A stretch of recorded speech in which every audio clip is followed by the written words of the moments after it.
কোচবিহার জেলা যুব কংগ্রেসের ডাকে বুধবার একটি মিছিল এবং স্মারকলিপি প্রদান কর্মসূচি অনুষ্ঠিত হয়। মিছিলটি কোচবিহার জেলা কংগ্রেসের কার্যালয় থেকে শুরু হয়ে শহরে বিভিন্ন রাস্তায় পরিক্রমা করে জেলা শাসক দপ্তরে পৌঁছায়। এদিন মিছিলের মূল দাবি ছিল 2016 সালের এসএসসি প্যানেলের চাকরিহারা শিক্ষক শিক্ষিকা এবং শিক্ষাকর্মীদের দ্রুত পুনঃবহাল করা এবং ওয়াকফ বিল প্রত্যাহারের প্রতিবাদ। স্মারকলিপি প্রদান শেষে কংগ্রেস নেতারা সরকারের কাছে এই দুটি দাবির প্রতি দ্রুত পদক্ষেপ গ্রহণের আহ্বান জানান। কংগ্রেস নেতা কর্মীরা জানিয়ে দেন, যদি তাদের দাবিগুলি দ্রুত মেনে না নেওয়া হয় তবে তারা আরো বৃহত্তর আন্দোলনের পথে হাঁটবে। এই স্মারকলিপি প্রদান কর্মসূচি নিয়ে কি জানাচ্ছেন কংগ্রেসের নেতৃত্বরা, শুনুন। অভিযান আপনারা জানেন যে বর্তমানে কেন্দ্রীয় সরকার একটা নতুন আইন নিয়ে এসেছে ওয়াকফ বিল সংশোধনীর নাম করে, যা পুরোটাই সংবিধান বিরোধী বলে আমরা মনে করছি। সুপরিকল্পিতভাবে দেশের একটা সম্প্রদায়ের মানুষকে টার্গেট করে দেশে অশান্তি ছড়িয়ে দিয়ে দেশটাকে দুর্বল করার লক্ষ্যে আগাচ্ছে বলে আমরা মনে করি।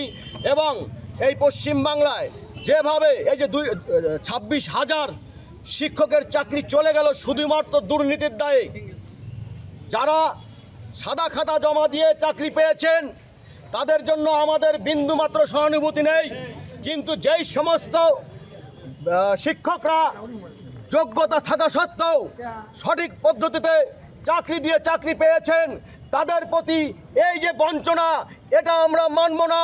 তারই বিরুদ্ধে আজ কোচবিহার জেলা যুব কংগ্রেস পথে নেমেছে।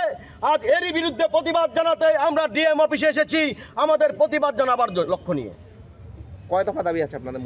আজকে মূলত 2 দফা দাবি আছে। এই যুব সভাপতি আছেন সুকুমল বর্মন, উনি আপনাদের সামনে তুলে ধরছেন। দাবি নিয়ে আসছি রাজ্য সরকার এবং কেন্দ্র সরকারের বিরুদ্ধে আমাদের এই দাবিগুলো নিয়ে আসছি। আমরা এই 2 দফা দাবিতে দেখেন, কেন্দ্রীয় সরকারের আনা ওয়াকফ সংশোধনী বিল, যাকে আমরা কালো আইন বলিয়া মনে করি, তা বাতিল করিতে হইবে। রাজ্য 26,000 চাকরি হারানো শিক্ষক শিক্ষিকাদের মেধা তালিকা প্রকাশ করাইয়া যোগ্য প্রার্থীদের চাকরিতে ফেরাতে হবে এবং বঞ্চিত চাকরি প্রার্থীদের উপর পুলিশি অত্যাচার বন্ধ করতে হবে। এবারে আমরা আমাদের দাবিগুলো যদি জেলা শাসকের মধ্য দিয়ে পূরণ না হয়, পরবর্তীতে আমরা বৃহত্তর আন্দোলনে নামতে বাধ্য হব। আপনার নাম কি?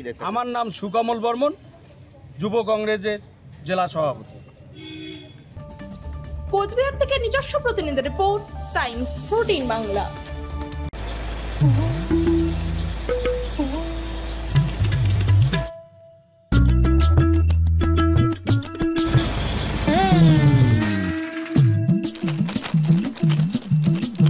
এবারে গরমের হাত থেকে বাঁচতে রিলায়েন্স ডিজিটাল থেকে নিজের জন্য একটি এসি নিয়ে আসুন শুধুমাত্র 1 টাকায়।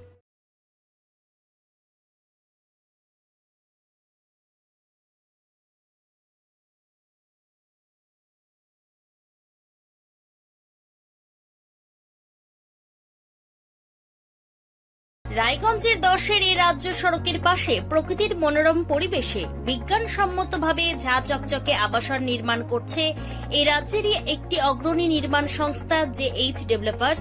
পাশাপাশি তারা এই প্রকল্পটির নাম রেখেছেন JH গ্রিন, যাদের ক্যাচলাইন নেচার ইন্সপায়ার্ড হোমস, যার বাংলায় তর্জমা করলে দাঁড়ায় প্রকৃতি অনুপ্রাণিত বাড়ি। সকালে ঘুম থেকে উঠেই বাসিন্দারা দেখতে পাবেন পূর্ব দিকে সূর্যোদয়, চারপাশের সবুজ গাছপালা, পাখির কলতানে ঘুম ভাঙবে আবাসনের বাসিন্দাদের। পাশেই রয়েছে উত্তর দিনাজপুরের অফিসপাড়া রায়গঞ্জের কর্ণচূড়া। হাঁটা পথে দ্বাদশ শ্রেণী পর্যন্ত 3টি নামী উচ্চ মাধ্যমিক বিদ্যালয়, একটি বেসরকারি হাসপাতাল ও সরকারি উপস্বাস্থ্য কেন্দ্র, 15 ঘন্টা অটো টোটো সহ যানবাহন পরিষেবা, একাধিক খাবারের দোকান, হোটেলও, ঢিলছড়া দূরত্বে পুলিশ ফাঁড়ি, 2টি ব্যাংক। এক কথায় সামাজিক পরিবেশও অতুলনীয় এবং নিরাপদ। ফ্ল্যাট বুক করতে রয়েছে ব্যাংক ঋণের সুবিধা। ফ্ল্যাট বুক করলেই সোনা ফ্রি। দেরি না করে আজই যোগাযোগ করুন JH developers, Karnachura, motor Kalibari, Raiganj. Mobile phone number 8944849889। আপনি কি কিডনি রোগে ভুগছেন? তাহলে আর দেরি না করে আজই আসুন আপনার এলাকার একমাত্র বিশ্বস্ত প্রতিষ্ঠান